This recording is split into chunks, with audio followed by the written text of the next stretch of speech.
Hi and good morning, everybody, and welcome to my kitchen. So, another wonderful day of garden gal.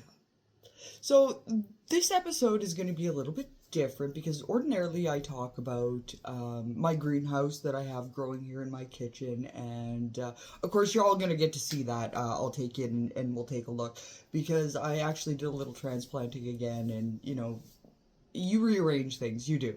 And anybody that has a greenhouse is going to tell you, yes, one day you're going to have plants here, and then it's up here, and so you're always moving it around. And that's a part of the fun, or at least it is for me.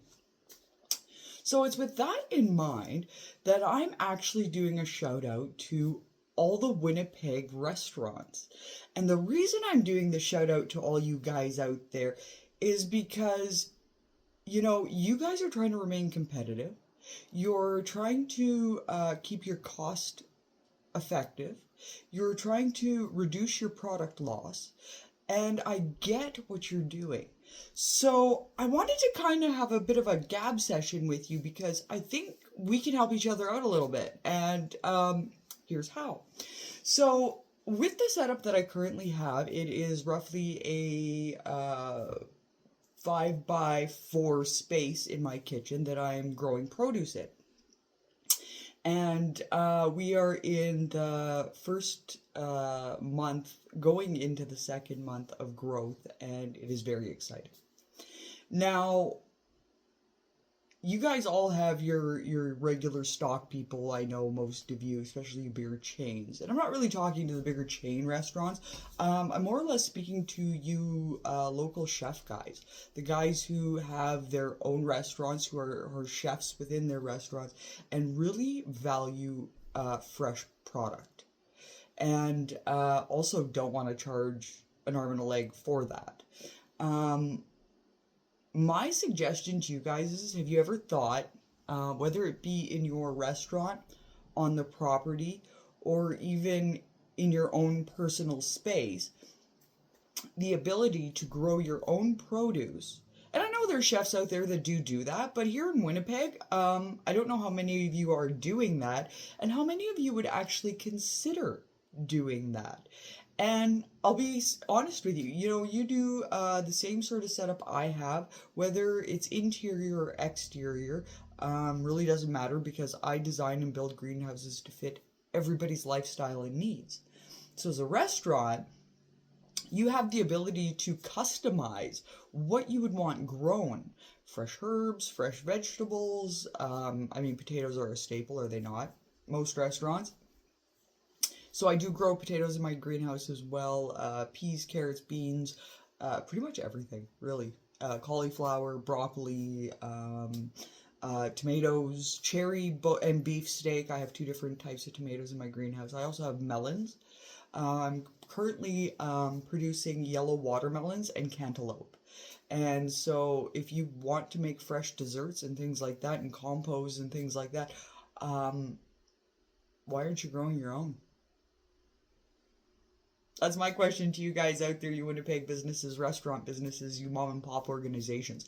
If you want to remain cost effective and have the freshest ingredients around, the only way I can see doing that without expending a great deal of money is to set up your own grow operation and grow your own.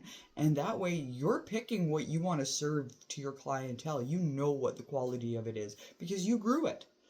And I'm actually willing to even go one step further with you all, you restaurant owners, and say that I have already a lot of pre-started, and of course, again, I'll take you into the greenhouse and I'll show you different types of vegetables and plants. So it would be nothing for me to set up a plant program with your greenhouse that would have you pre-buying the plants.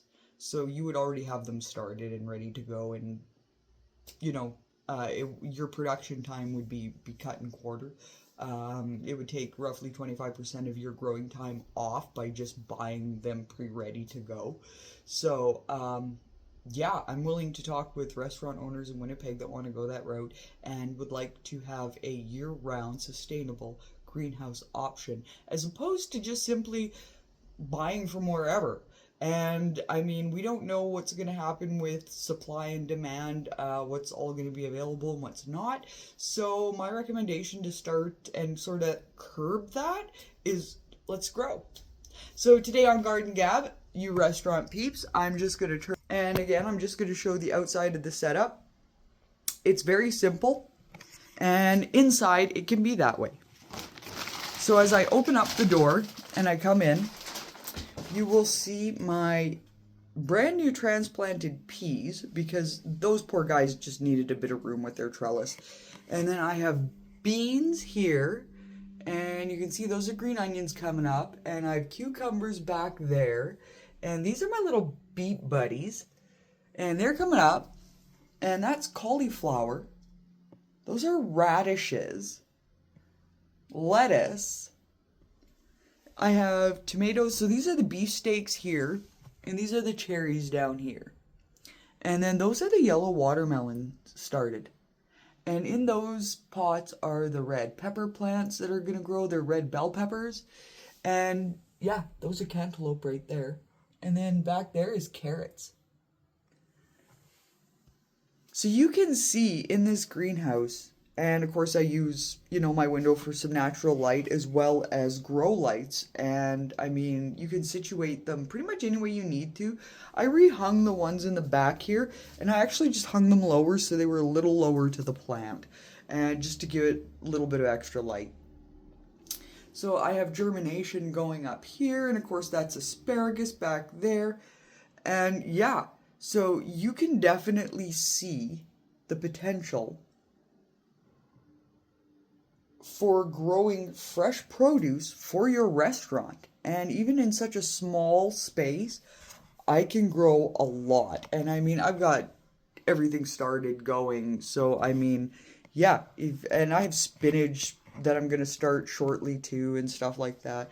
So yeah, make no mistake about it, my restaurant. If you wanted to change the way you do things just a little bit, we could do that for you. Here at Garden Gab, that's what we do.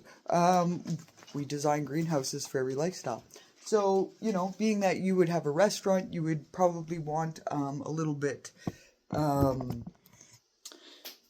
I wouldn't say a larger variety, but you would probably want a little bit more of each thing planted. But even in that case, we could then turn around and opt for hydroponic towers, which will give you more growth in a smaller space. So I do have some high-tech options as well, depending on what your budget is and what you want to spend and what you're willing to invest. And it's an investment. So I would look at it like that. I mean, that's the way I've looked at it. But I mean, for me, it's just been a totally rewarding investment. And part of my plan is, aside from just growing produce for myself and for the people here that I love, I'm actually going to be giving any of the extra to my church food bank. So I would like them very much to have the extra so that they can go ahead and help feed as many as they can. And that's what this project is really designed for, is to just feed the masses.